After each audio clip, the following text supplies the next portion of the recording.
Talaga yan sa game, it's part of the game. Kung paano na lang talaga kami makakabawi sa practice and sa susunod namin mga laban. So we're thankful naman din na syempre hindi lahat nabibigyan ng opportunity makalaro dito sa pros. So we take advantage talaga every chance we get. And for coach po, by round 2 po ba ina-expect niyo po na may mga returning players po kayo from injury like Tots or Liza, or medyo stick with the same round 1 squad po yung ilalaban niyo?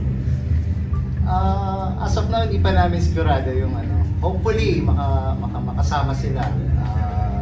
Depende kasi sa medical team namin, sa mga PTs namin, kung kailan sila makakabalik. Pero hindi pipilitin. So, hopefully, sa tingin ko, yung roster ngayon is yung maglalaro. For Coach and MG, paano lang siguro i-describe yung campaign so far ng Train Line?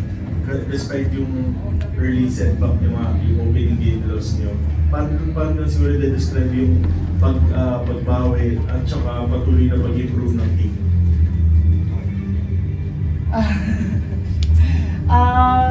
Siguro, kailangan lang din talaga namin lagi mag-seryoso sa practice na hindi dapat kami nagkakaroon ng days na mapapagod ka or tatamarin ka. Kailangan nakafocus talaga kami start sa practice. And lalabas naman yan lahat ng pinaghihirapan namin. Lalabas yan lahat sa game.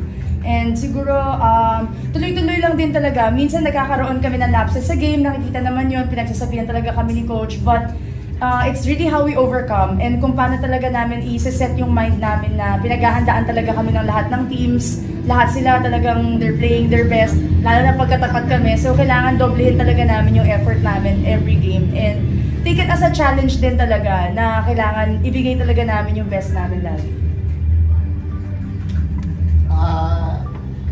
Siyempre, first round pa lang, mahaba pa naman yung conference. So, hopefully, mag-improve pa yung team namin sa second round, and especially sa quarterfinals kasi knockout game lahat. So, thankful kami kasi medyo maganda yung tinakbo ng first round namin. So, hopefully, magtuloy-tuloy siya hanggang sa dulo. Additional na Coach. Sobrang saya namin. Siyempre, nagpunta mo din sa second round, carry over yung standing. So, thankful kami at naka 4-1 din. So, ready na lang kami sa second round. Thank you, Coach. And for NG, yun na, big win coming into the next round. Ano lang yung feeling na yun na nakakuha kayo ng ganitong klaseng momentum heading into the crossover? Siyempre, we treat each and every game as important. And lagi naman, nire-remind sa amin ng coach na we need to fix yung mga bagay na nagiging mistakes namin or lapses namin each and every game. So, super blessed lang din talaga namin dahil despite na sobrang daming challenges nga ng team externally, nandun pa rin talaga yung tiwala sa bawat isa and safe kami lahat. So, super blessed pa rin naman talaga namin each and every game. Thank you. For Coach and MG, sa kabila nung opening day loss tapos may mga kulang din, ano sa tingin niyo yung naging key para makuha yung 4 na sunod-sunod na panalo din ito nga mag-top 1 sa pool? Siyempre, ang key naman dyan yung ma-improve kami every game, every training. So, yung mga lapses namin ng game 1 is talagang medyo pinokorek talaga namin. So, hopefully mag-improve pa kami hanggang sa dulo. Yun siguro yung yung pagkatalo namin sa game 1. Medyo maraming lapses. Simple.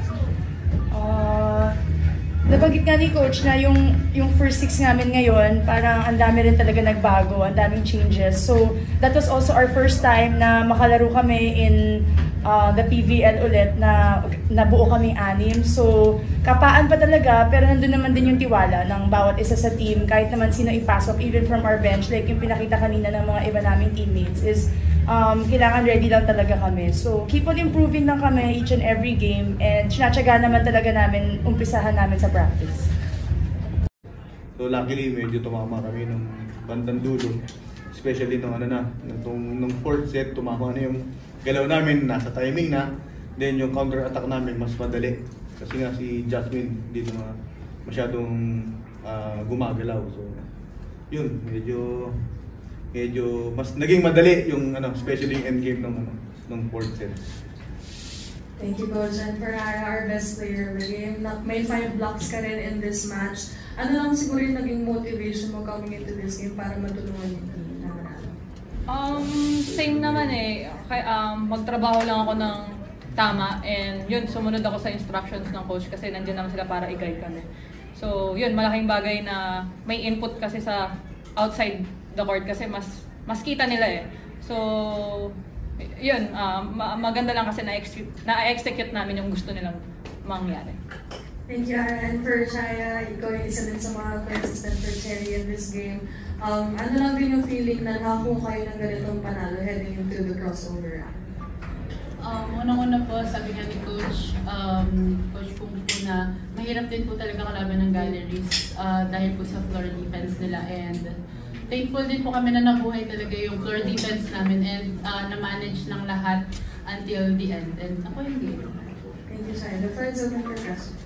For Ara and Chaya, ano yung nakikita niyong magandang ginagawa ng team na nagresulta dito sa good start nyo and at the same time, ano rin yung kailangan nyo pang gawin sa next round para matuloy-tuloy ito? Siguro yung aggressiveness tsaka yung teamwork namin. Kasi although may import, kailangan kasi matulungan din namin siya eh. Hindi pwedeng aasa lang kami sa kanya. Kailangan kaming locals pagtrabahuin namin para mas maging madali sa kanya at mas maging madali sa buong team.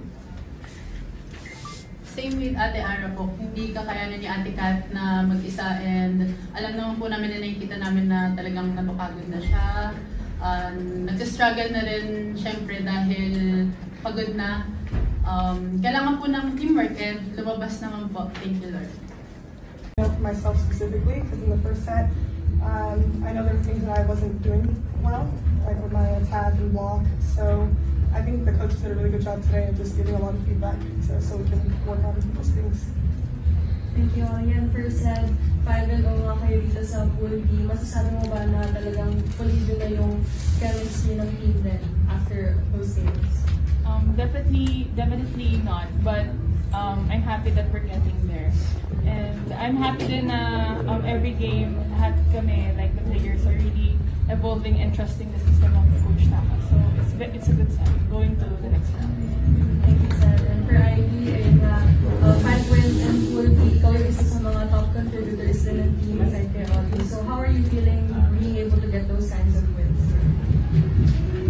Kung ano naman po yung lagi ko sinasabi na kung ano naman po yung kaya kong ibigay sa team and yung support na kailangan po ni Oli.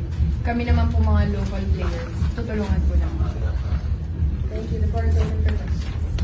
Coach, since this is your first conference with Akari, what does this 5-0 start mean to you?